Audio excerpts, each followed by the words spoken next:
Hi friends, you are very most welcome on unique study with Ajay. दोस्तों, इस channel के ऊपर मैं नेट जेआरएफ फर्स्ट पेपर और ज्योग्राफी दोनों की बिल्कुल सिस्टमेटिक ढंग से क्लासेस चला रखा हूँ, तो आप मेरी सभी क्लासेस ज्वाइन कर सकते हो जो आपके लिए बहुत हेल्पफुल रहेंगी। देखो, मेरा टारगेट है कि आपकी मैं एक हर तरीके से कोशिश करूँ जिससे आपका बहुत अच्छा स्कोर हो। बहुत अच्छा स्कोर का मतलब है आपका एग्ज़ाम क्वालिफाई नहीं हो, आपकी बहुत अच्छी रैंक आए, जैसे फर्स्ट 50 के अंदर रैंक आए, फर्स्ट 10 के अंदर रैंक आए, फर्स्ट 5 में रैंक आए, या फिर ओवरऑल आप टॉप आए, जिससे कि आपको एक खुशी के साथ रिजल्ट बताने में मज़ा आए। यार मेरा स्कोर देखो, इतना स्कोर था मेरा, ठीक है।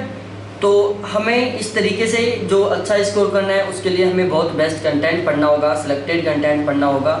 ध्यान रखना, आप पढ़ के एग्ज़ाम पास नहीं कर सकते, आप सही ढंग से एग्ज़ाम पढ़ के ही पास कर सकते हो। कैसे?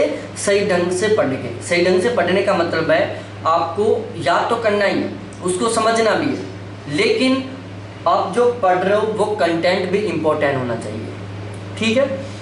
तो जो मैं आज आपको पढ़ा रहा हूँ वो मध्य प्रदेश लोक सेवा आयोग का पेपर है, जो कि 2017 में पेपर हुआ था, जिसकी 2018 में आंसर की आई थी। तो उसके पेपर के बारे में हम डिस्कस करेंगे, ठीक है। इसके मैं 2 वीडियो पहले बना चुका हूँ जिसमें मैंने डिस्कस किया है क्वेश्चन नंबर 60 तक। कहाँ तक? क्वेश्चन नंबर 60 तक वहाँ पर मैंने डिस्कस कर लिया था। आज हम बात करेंगे क्वेश्चन नंबर 61 से, ठीक है। क्वेश्चन नंबर 61 से हम आज डिस्कस करने जा रहे हैं, तो बिल्कुल साथ बने आप मेरे, मज़ा आएगा पढ़ने में और पढ़ाने में, ठीक है।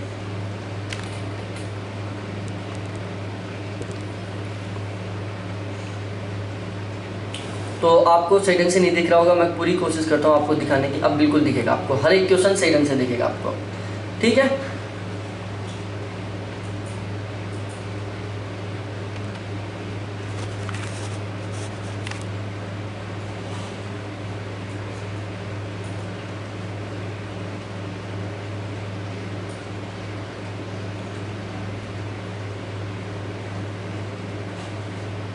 ठीक है, अब हम बात करते हैं यहाँ से। देखो, सबसे पहले आप कोशिश करो कि आप क्वेश्चन का आंसर यहीं पर दे पाओ। बहुत सिंपल सा पेपर आया है, ध्यान रखो। ये जो पेपर है, जो पिछले साल के पेपर्स थे मध्य प्रदेश के, आरपीएससी के, नेट के, सेट के, यूपीएससी के, आरपीएससी के, बीपीएससी के, यहीं से उठ के आइए पूरा पेपर। एक भी क्वेश्चन वहाँ से बाहर नहीं गया, ध्यान रखना। अब हम बात करते हैं क्वेश्चन नंबर 1 पर कि perspective on the nature of geography नामक पुस्तक किसकी थी? कौन सी? Perspective on the nature of geography. तो देखो, ये जो बुक थी वो थी हॉटसन की। किसकी? हॉटसन की थी, पर्सपेक्टिव नेचर ऑफ ज्योग्राफी, ठीक है। उसके बाद 61वें क्वेश्चन पर बात करते हैं, इन्फ्लुएंसेज ऑफ ज्योग्राफिकल एनवायरनमेंट। देखो, कुछ शब्द ऐसे होते हैं जिनको हमें इंग्लिश में भी याद करना चाहिए। ज़्यादातर आप कोशिश करो कि जो बुकों का नाम है वो आप इंग्लिश में याद करो, हिंदी में मत याद करो, क्योंकि कई बार जैसे यहाँ पर क्वेश्चन में दे दिया है हिंदी में कि भौगोलिक वातावरण के प्रभाव पुस्तक किसने लिखी थी, लेकिन आप अपन इसका क्या देख सकते हैं? इंग्लिश देख सकते हैं, इन्फ्लुएंसेस ऑफ ज्योग्राफिकल एनवायरनमेंट। और यदि अपन ने इसका इंग्लिश नहीं पढ़ा, केवल हिंदी पढ़ लिया, और पहली एक बुक का क्वेश्चन देखा हूँ मैं जो भौगोलिक वातावरण के प्रभाव इस तरीके से लिखी हुई है, बाकी ये क्या करते हैं, इन्फ्लुएंसेस ऑफ ज्योग्राफिकल एनवायरनमेंट बिल्कुल इसी तरीके से लिख देते हैं। तो हमें जो बुकों का नाम है, जो थ्योरीज हैं, वो आपको इंग्लिश में याद करनी है। हमें पढ़ने के बाद एक भी क्वेश्चन गलत नहीं करना है। हमें वो क्वेश्चन नहीं गलत करने हैं जिनको हमने पढ़ा है और जो हमें आते हैं। कौन से क्वेश्चनों को गलत नहीं करना है? जो हमने पढ़ा है और जो हमें आते हैं, ठीक है। इन्फ्लुएंसेज ऑफ ज्योग्राफिकल एनवायरनमेंट, ये सैम्पल की पुस्तक है। किसकी? मिस सैम्पल की, ठीक है। उसके बाद नेक्स्ट क्वेश्चन है, संभववाद की संकल्पना दी थी प्रोबेबिलिज्म। क्या है? प्रोबेबिलिज्म। संभववाद की संकल्पना किसने दी थी? टेलर महोदय ने। इसके बाद आता है स्पेट महोदय ने, मैकेंडर महोदय ने और ब्लास महोदय ने। तो देखो, जो संभववाद की संकल्पना थी वो दी थी ब्लास महोदय ने। इनको संभववाद का जनक कहा जाता है। संभववाद शब्द का सर्वप्रथम प्रयोग किसने किया था? ब्रुन्स महोदय ने किया था, ठीक है। और जैसे निश्चयवाद रैडजैल ने दिया था, नवनिश्चयवाद ग्रिफिथ टेलर ने दिया था। नवनिश्चयवाद ग्रिफिथ टेलर ने, निश्चयवाद रैडजैल ने, और संभववाद ब्लास ने दिया था। मैकेंडर मोदे ने हृदय स्थल थ्योरी दी थी। क्या दिया था? हृदय स्थल थ्योरी, हार्टलैंड थ्योरी किसने दी थी? मैकेंडर मोदे ने दी थी। उसके बाद हम बात करते हैं कि निम्न में से कौन प्राचीन यूनानी रोमन परंपरा के विद्वानों में संबंधित नहीं? कौन से में? निम्न में से कौन प्राचीन यूनानी रोमन परंपरा के विद्वानों से संबंधित नहीं है? हेरोडोटस, वोरेनिस, अरस्तु और स्ट्रेबो। तो यहाँ पर जो सही आंसर है वो है वोरेनिस, कि जो वोरेनिस महोदय थे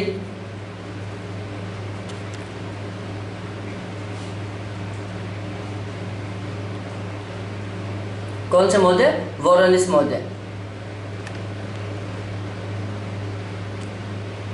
तो वोरेनिस महोदय थे जो प्राचीन यूनानी रोमन परंपरा से के विद्वान नहीं थे। बाकी जो यूनानी रोमन परंपरा के विद्वान थे वो थे हेरोडोटस महोदय, अरस्तु और स्ट्रेबो। अरस्तु, स्ट्रेबो और हेरोडोटस ये तीनों के तीनों यूनानी रोमन परंपरा के विद्वान थे, वोरेनिस नहीं थे। उसके बाद आता है नेक्स्ट पुस्तक है, देखो वो इंग्लिश में पुस्तक का नाम है principle of human geography. Principle of human geography नामक पुस्तक किसकी थी बताओ? ब्लास की थी, ब्रुन्स की थी, डिमोलेंस की थी या फेब्रे की थी? तो देखो ध्यान रखना, principle of human geography, principle of human geography ये ब्लास महोदय की थी। किसकी थी? ब्लास महोदय की थी। उसके बाद आता है कि निम्न में से कौन एक ब्रिटिश भूगोलवेता नहीं है?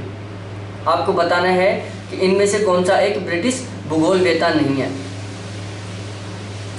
ठीक है, एक है हर्बर्टसन, दूसरा है बोमेन, तीसरा है मैकेंडर और चौथा है रॉक्सबी। तो यहाँ पर ब्रिटिश भूगोलवेता नहीं है, वो है बोमेन, कि बोमेन एक ब्रिटिश भूगोलवेता नहीं है। ऑप्शन बी इस क्वेश्चन का बिल्कुल सही आंसर है। देखो जो ब्रिटिश भूगोलवेता है उनकी एक खासियत है,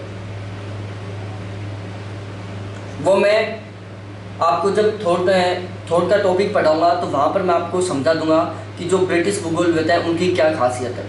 आप जब मेरा थोट का चैप्टर देखोगे वो, तो एक बार देखने के बाद आप पूरा समझ जाओगे। कोई भी क्वेश्चन गलत नहीं करोगे आप, चाहे वो अमेरिकन भूगोलवेता से पूछे, ब्रिटिश भूगोलवेता से पूछे, किसी से भी पूछे। मैंने उसकी ट्रिक बनाई है और मैं जस्ट नेक्स्ट 5-7 दिन में उसका वीडियो बनाने वाला हूँ, तो उस वीडियो को आप जरूर देखना, ठीक है। और उस वीडियो के लिए आप इस चैनल को बिल्कुल सब्सक्राइब कर लो, जिससे कि आप मेरे साथ बिल्कुल बने रहें। उसके बाद विश्व की 2/3 जनसंख्या स्थल भाग के 1/7 भाग पर केंद्रित है। विश्व की 2/3 जनसंख्या है जो विश्व के 1/7% भाग पर केंद्रित है। यह कथन किसका था? ब्रुन्स महोदय का था, ब्लास का था, क्लार्क का था या टिवार्थ का था? तो देखो इस क्वेश्चन का जो सही आंसर है वो ब्लास महोदय का है। ब्लास महोदय ने कहा था संभववाद की संकल्पना में कि जो विश्व की 2/3 जनसंख्या है उसका 1/7 भाग स्थल भाग पर केंद्रित है, ठीक है। उसके बाद आता है नेक्स्ट क्वेश्चन, भूगोल में विषय सामग्री के कारण उत्पन्न द्वैतवाद कहा जाता है। भूगोल में विषय सामग्री के कारण उत्पन्न द्वैतवाद कहा जाता है। क्रमबद्ध भूगोल बनाम प्रादेशिक भूगोल, भौतिक भूगोल बनाम मानव भूगोल, मात्रात्मक भूगोल बनाम विवरणात्मक भूगोल और ऐतिहासिक भूगोल बनाम समसामयिक भूगोल। तो ध्यान रखना, यहाँ पर क्वेश्चन को यहाँ से चेंज किया है कि विषय सामग्री के कारण उत्पन्न द्वैतवाद क्या कहलाता है, तो वो कहलाता है भौतिक भूगोल बनाम मानव भूगोल।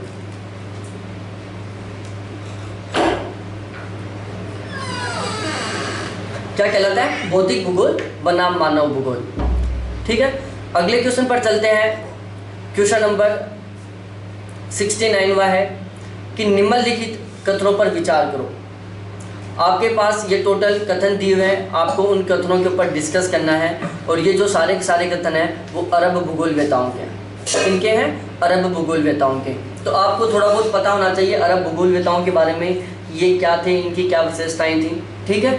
तो सबसे पहला कथन है कि यूनानी, फारसी तथा संस्कृत के ज्ञान के स्रोतों को अनुवाद तथा ग्रहण करके। दूसरा है महत्वपूर्ण लेखनों को सुरक्षित रख करके जिनका पुनर्जागरण में उपयोग हुआ है। तीसरा है गणित में मौलिक योगदान और चौथा है यूरोप तथा एशिया में भौगोलिक ज्ञान का विस्तार। ये आपके पास टोटल 4 कथन दिए हुए हैं जिनमें से आपको सही आंसर का पता चलाना है, और ये आपके पास टोटल 4 ऑप्शन है। ठीक है, ये आपके पास टोटल 4 ऑप्शन है।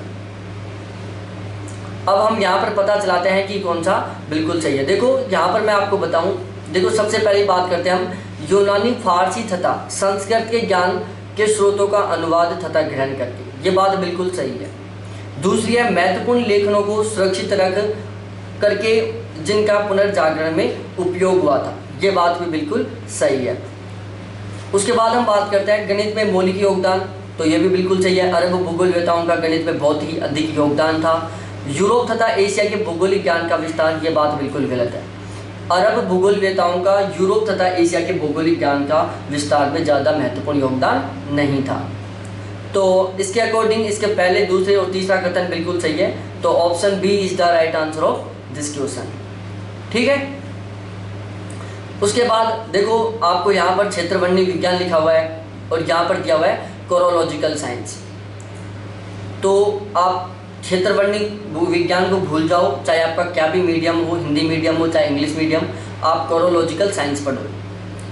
हिंदी को भूल जाओ, क्योंकि बुकों का नाम और थ्योरीज ये आपको हिंदी में नहीं याद करनी है, ये आपको केवल इंग्लिश में याद करना है। यदि पेपर में आ जाता क्षेत्रवर्णी विज्ञान ये पुस्तक किसकी है, तो आप इसका इंग्लिश देख लो, क्योंकि दोनों मीडियम रहते हैं। यदि आपने इंग्लिश में याद किया है तो आप इसका इंग्लिश देख लो, और यदि आपने हिंदी याद किया, इंग्लिश नहीं याद किया और वहाँ पर हिंदी में लिख दिया कोरोलॉजिकल साइंस, तो क्या होगा? क्वेश्चन को पढ़ के गए हो, उसको याद किया है, फिर आप गलत करके आ रहे हो, मतलब सबसे बड़ी गलती कर रहे हो। ध्यान रखना, मैं दोबारा रिपीट कर रहा हूँ, एग्जाम में हमें 2 गलतियाँ नहीं करनी है। पहला, जो हम पढ़ के गए हैं वो गलत हो रहा है। दूसरा, जो हमने बहुत अच्छी तरीके से पढ़ा है लेकिन छोटी सी मिस्टेक की वजह से वो गलत हो रहा है। ऐसी हमें कोई गलती नहीं करनी है। ठीक है,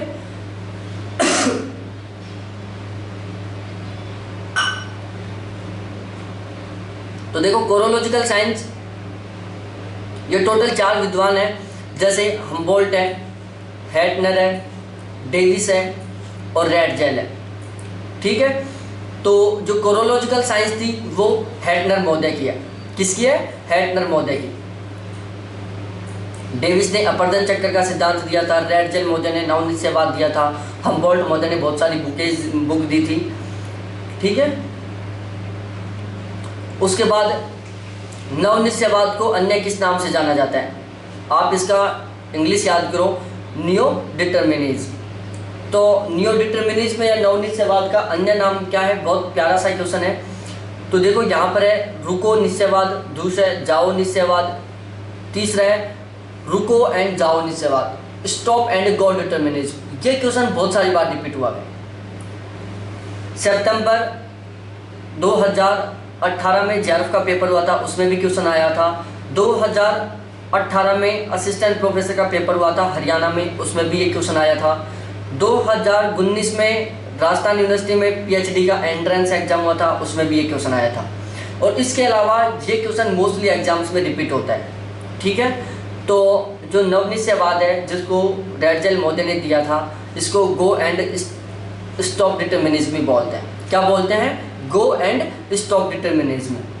और उन्होंने एक एग्जाम्पल बताया था कि जो नवनिश्चयवाद है वो उस तरीके से काम करता है जैसे एक सर्किल के ऊपर खड़ा हुआ पुलिस वाला, एक चौराहे पर बत्ती के ऊपर जो पुलिस वाला खड़ा होता है, जो साधनों को रोकने का और जाने का काम करता है। जब वो बोलता है सब रुक जाते हैं, जब वो कहता है गो जाओ तो सब चले जाते हैं। तो उन्होंने ये कंडीशन बताई थी। तो नवनिश्चयवाद का उन्होंने किससे तुलना की थी? एक ट्रैफिक कंट्रोलर से, जो ट्रैफिक चौराहे के ऊपर खड़ा हुआ पुलिस वाला होता है, उससे उन्होंने इसकी कंपेयर की थी।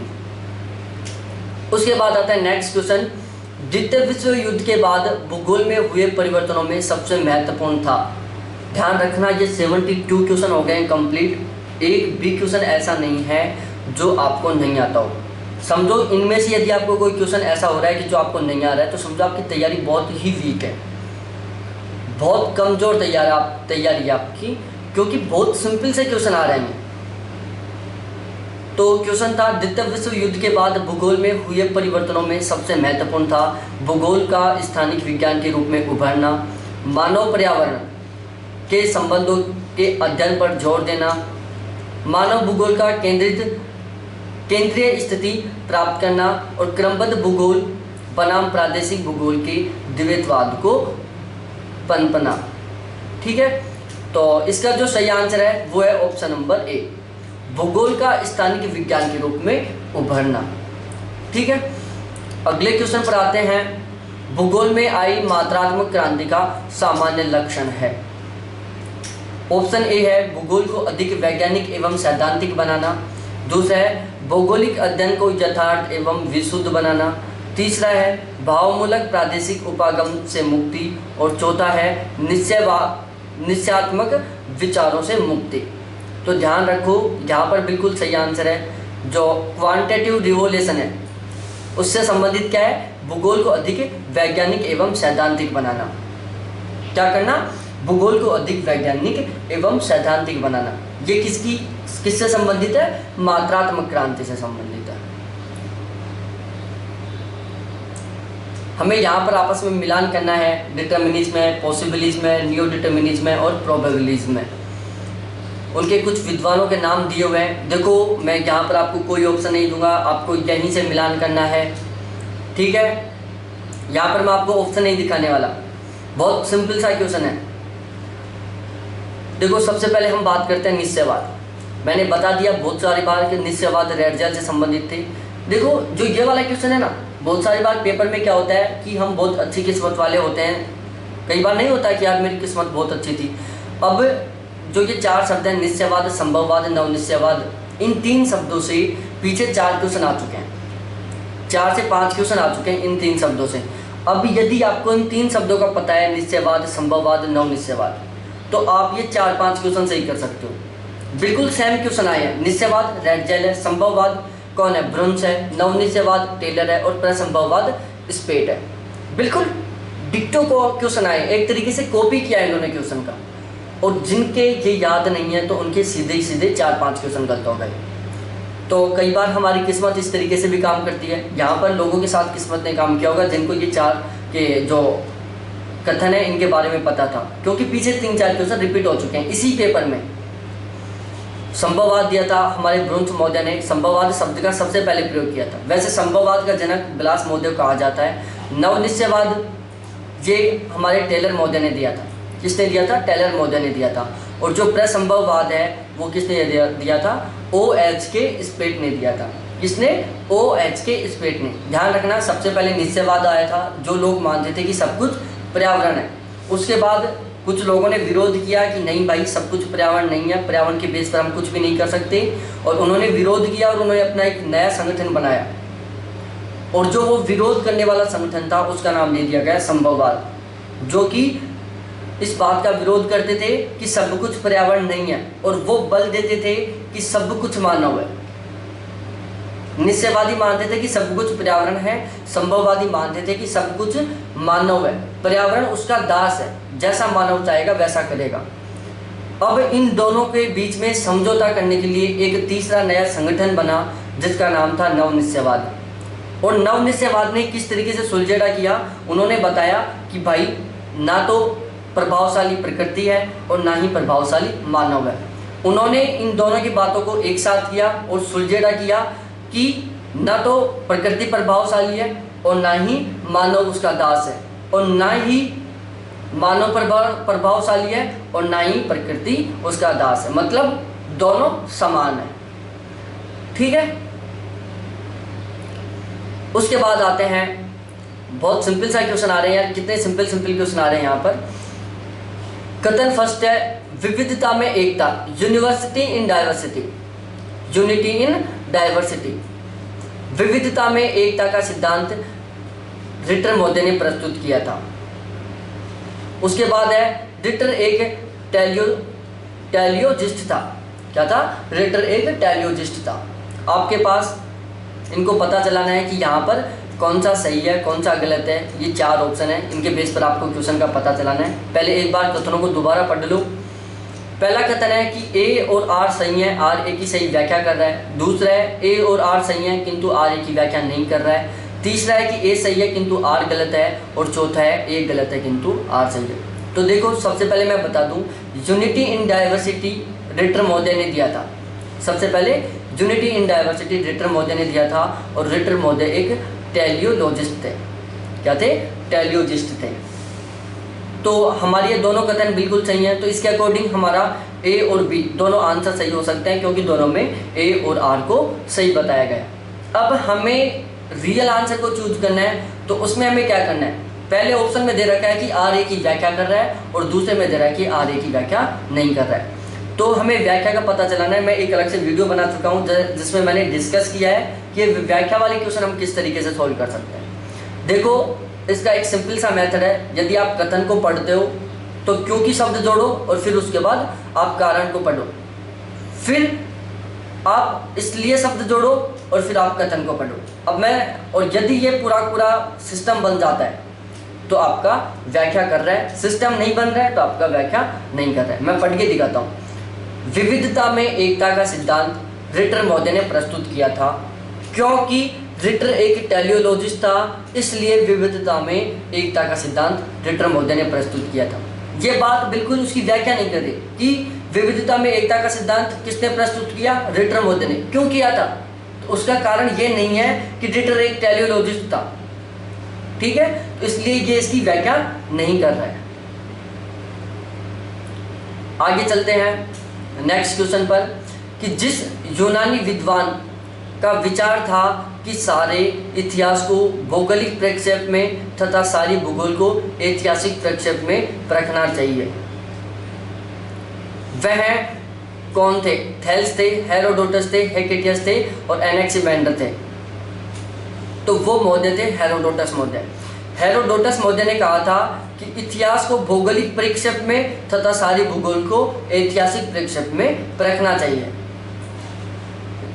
History must be tested geographical and all geography must be tested historical. ठीक है, इसको भी याद करना आप। इंग्लिश को थ्योरीज और बुक्स का नाम इंग्लिश में ध्यान रखना है। ठीक है, आगे चलते हैं। वो मिलान करवाना है।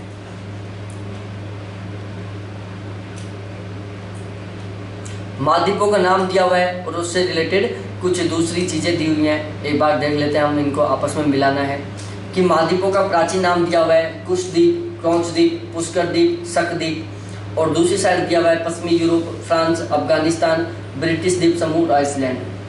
ठीक है, हमें इनको मिलान करना है और ये आपके पास 4 ऑप्शन है। ज़्यादा डिफिकल्ट क्वेश्चन नहीं है। जब आप थॉट पढ़ोगे तो थॉट स्टार्ट यहाँ से होता है, ये ध्यान रखना आप। यदि आपको ये क्वेश्चन नहीं आ रहा है तो समझो आपने जो थॉट था उसकी शुरुआत सही ढंग से नहीं की है, क्योंकि जो थॉट है वो इसी क्वेश्चन के साथ शुरू होती है। ऑप्शन ए बिल्कुल दिख गया होगा आपको, ऑप्शन बी ये है, जो भी देख लो आप, ऑप्शन सी ये है और ऑप्शन डी ये है। ठीक है, अब मैं मिला के दिखाता हूँ आपको कि कौन सा किससे सम्मिलित होगा। देखो, सबसे पहले हम बात करते हैं कुशद्वीप। कुशद्वीप है जो फ्रांस और अफगानिस्तान से संबंधित है। क्रॉन्चद्वीप ये पश्चिमी यूरोप से संबंधित है। पुष्करद्वीप ये आइसलैंड से संबंधित है और शकद्वीप ये ब्रिटिश द्वीप समूह से संबंधित है। मतलब पहला दूसरे से, दूसरा पहले से, तीसरा चौथे से और चौथा तीसरे से। Option A is the right answer of this question. बिल्कुल सही है ऑप्शन ए। ठीक है, अब हम आगे बात करते हैं नेक्स्ट क्वेश्चन पर।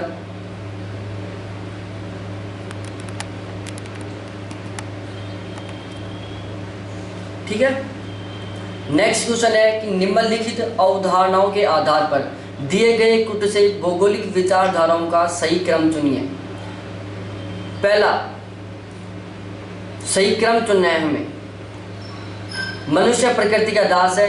दूसरा, प्रकृति मात्र अवसर प्रदान करती है, उसका चयन करता मनुष्य। मनुष्य न तो प्रकृति का दास है और न ही उसका स्वामी है।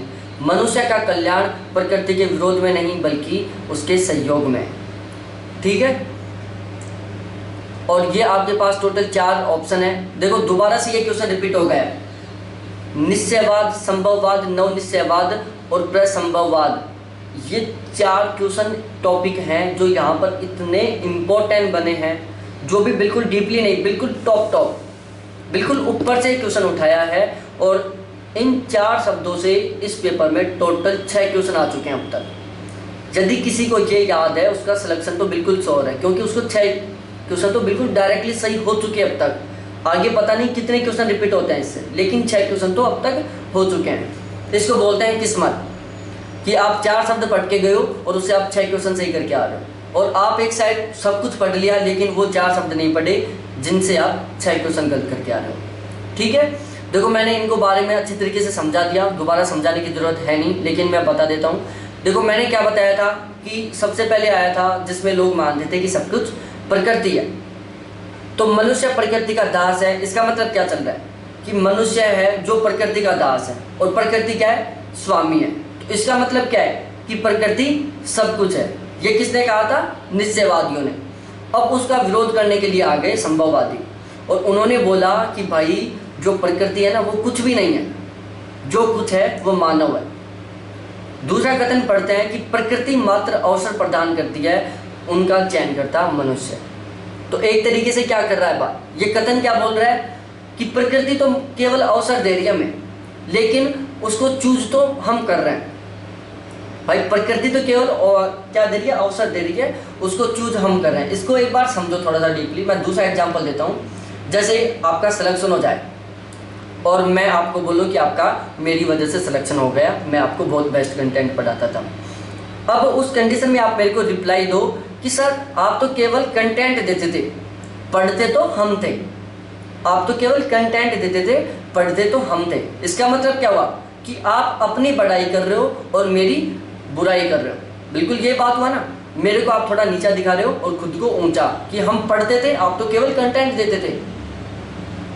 तो इसका मतलब क्या हुआ कि आप ऊपर हो, मैं नीचे हो। बिल्कुल सेम बात यहाँ पर है कि प्रकृति मात्र अवसर देती है, चयन करता मनुष्य है। मतलब मनुष्य प्रभावशाली है, प्रकृति उसका दास है। ये किसने कहा था, संभववाद ने कहा था।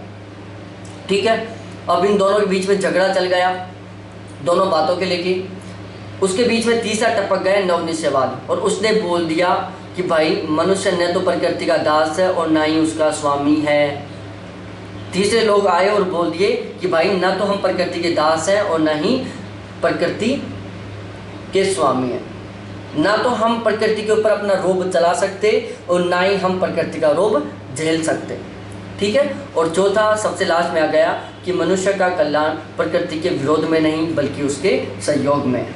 कि भाई आपको कल्याण करना है, अपना डेवलपमेंट करना है, तो आपको प्रकृति के विरोध में नहीं जाना है, आपको प्रकृति के सहयोग लेना है, उसका सहयोग लेके आपको अपना विकास करना है।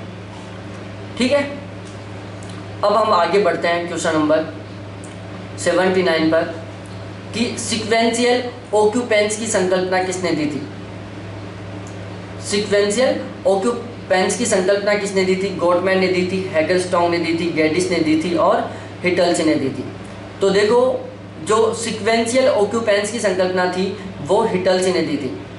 किसने दी थी, हिटल्स महोदय ने दी थी। ठीक है, उसके बाद नेक्स्ट क्वेश्चन आता है कि टोलमी के मानचित्र में प्रयुक्त थूले तथा प्रसुम स्थान स्थित हैं। टोलमी के मानचित्र में प्रयुक्त थूले तथा प्रसुम स्थान स्थित हैं।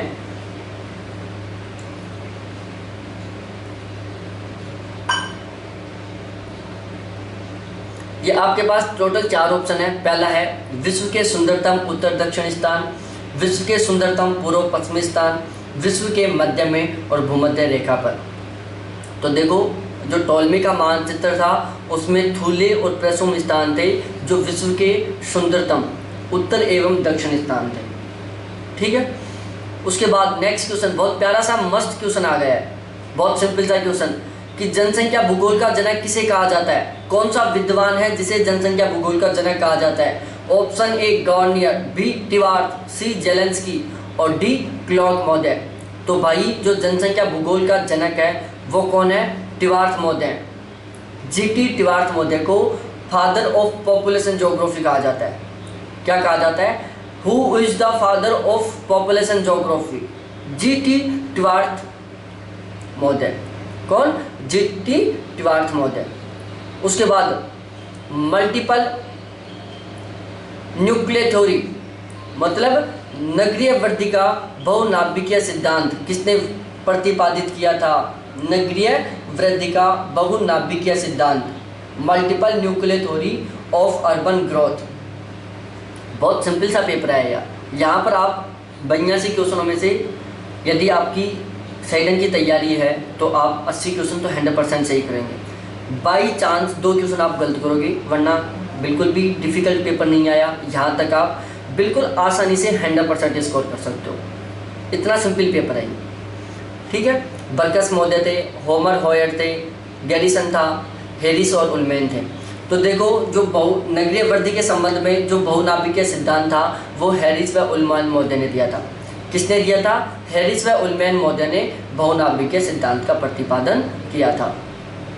उसके बाद आता है नेक्स्ट कि जनसंख्या के बढ़ते क्रम में नगरीय बस्तियों का निम्नलिखित में से कौन सा समूह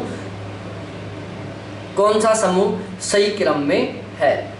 जनसंख्या के बढ़ते क्रम में नगरीय बस्तियों का निम्नलिखित में से कौन सा समूह सही क्रम में है? नगर, शहर, महानगर, शहरनगर, ठीक है। उसके बाद आता है टाउन सिटी, कॉन्ग्लोमेरेशन और मेट्रोपोलिस। उसके बाद आता है टाउन सिटी, मेट्रोपोलिस और कॉन्ग्लोमेरेशन, और लास्ट में आता है कॉन्ग्लोमेरेशन, टाउन, मेट्रोपोलिस और सिटी। तो देखो सबसे पहले आता है नगर, नगर के बाद आता है शहर, शहर के बाद आता है महानगर और महानगर के बाद में आता है शहरनगर। ध्यान रखना, सबसे पहले छोटा सा टाउन आता है जो आपके गांव के पास में, फिर आपका सिटी आती है जो टाउन से थोड़ी सी दूर है, फिर मेट्रोपोलिस आता है महानगर जो आपके गांव से बहुत ज़्यादा दूर है, और फिर शहरनगर आता है जो आपसे बहुत ज़्यादा दूर है, ठीक है। उसके बाद आता है जनसांख्यिकीय संक्रमण का सिद्धांत, डेमोग्राफी ट्रांसमिशन थ्योरी, जनांकीय संक्रमण का सिद्धांत, टिवार्थ महोदय ने, थॉमसन, नोटेस्टिन ने, माल्थस ने और बॉग महोदय ने। तो जो जनांकीय संक्रमण का सिद्धांत था वो थॉमसन व नोटेस्टिन महोदय ने दिया था। जनांकीय संक्रमण सिद्धांत किसने दिया था? थॉमसन, नोटेस्टिन महोदय ने दिया था, ठीक है। थोड़ा सा आगे और चलते हैं, जहाँ पर आपको मिलान करना है primate city, mega policy, CBD, rank size rule, ये किसने दिया था? तो यहाँ पर आके हम देख लेते हैं। बहुत सिंपल सा क्वेश्चन है, वही एक ही शब्द है मेरे मुंह में तो अब कि बहुत सिंपल सा क्वेश्चन है, क्योंकि क्वेश्चन रियल में सिंपल आ रहा है। मैं सोच नहीं सकता कि यार असिस्टेंट प्रोफेसर का पेपर इतना सिंपल आ सकता है, इससे ज़्यादा डिफिकल्ट तो नेट का पेपर आता है, ठीक है। हमें सुमेलित करना है, यहाँ पर मैं आपको ऑप्शन दे देता हूँ।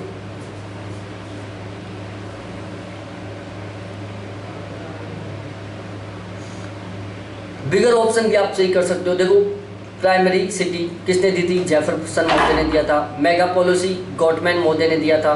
सीबीडी कॉल्बी ने दिया था, और कोटी आकार नियम जिफ महोदय ने दिया था।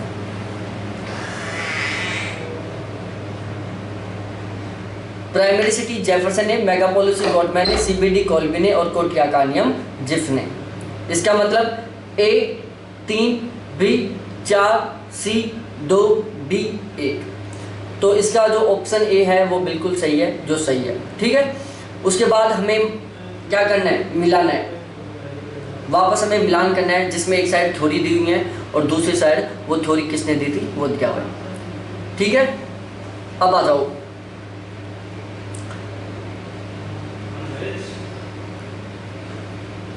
सेकेंडरी सिद्धांत, खंडीय सिद्धांत, बहुनाभिकीय सिद्धांत और संयुक्त वृद्धि सिद्धांत।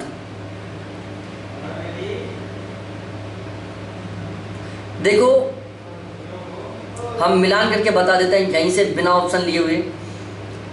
सेकेंडरी सिद्धांत किसने दिया था? बर्गस महोदय ने दिया था। खंडीय सिद्धांत होमर होयट महोदय ने दिया था। किसने दिया था? जो खंडीय सिद्धांत है वो होमर होयट महोदय ने दिया था।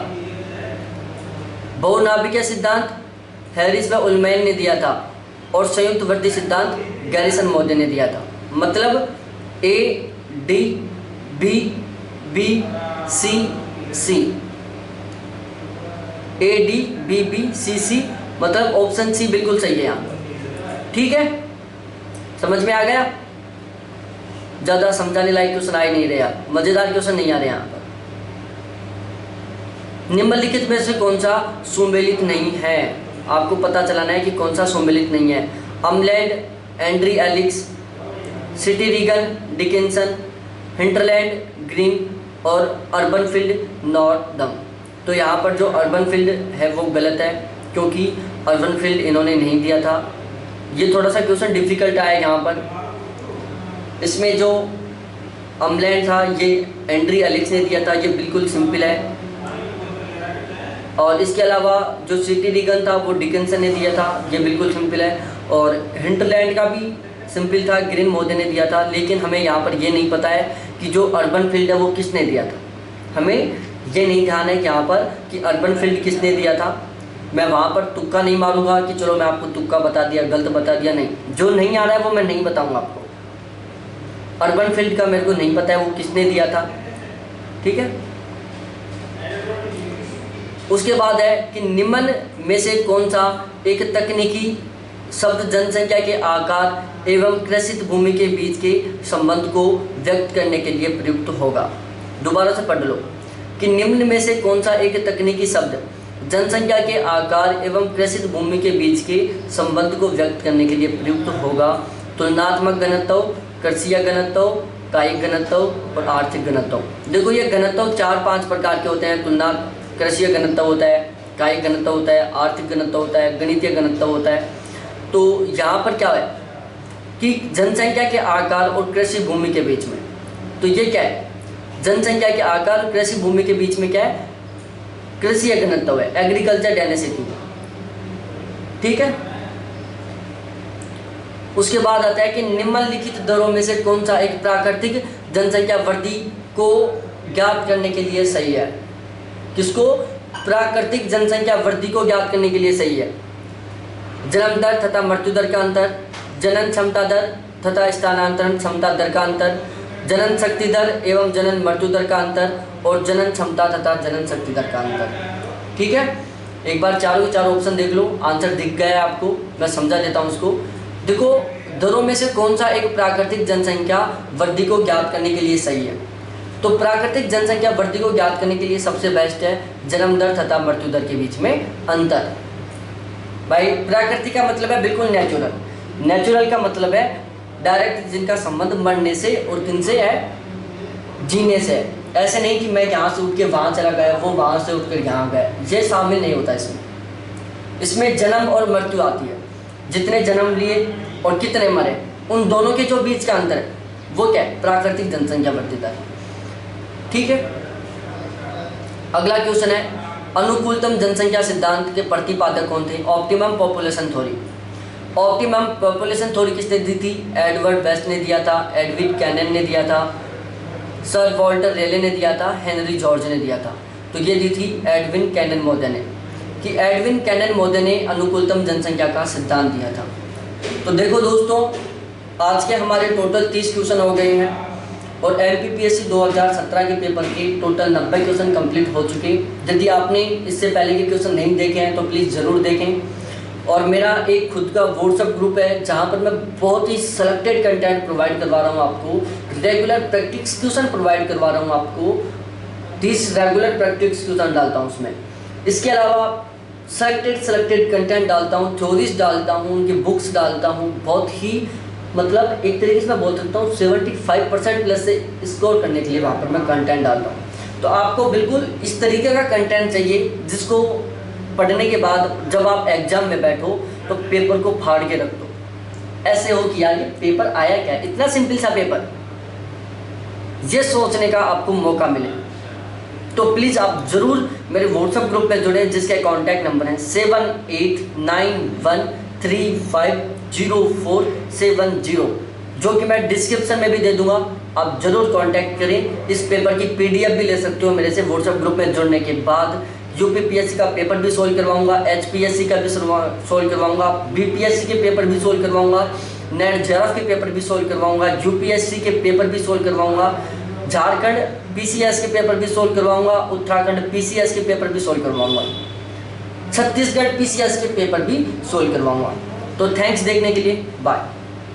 हाँ, चैनल को सब्सक्राइब जरूर कर दो, ठीक है। मैंने अपनी ड्यूटी फॉलो की, आप अपनी ड्यूटी फॉलो करो।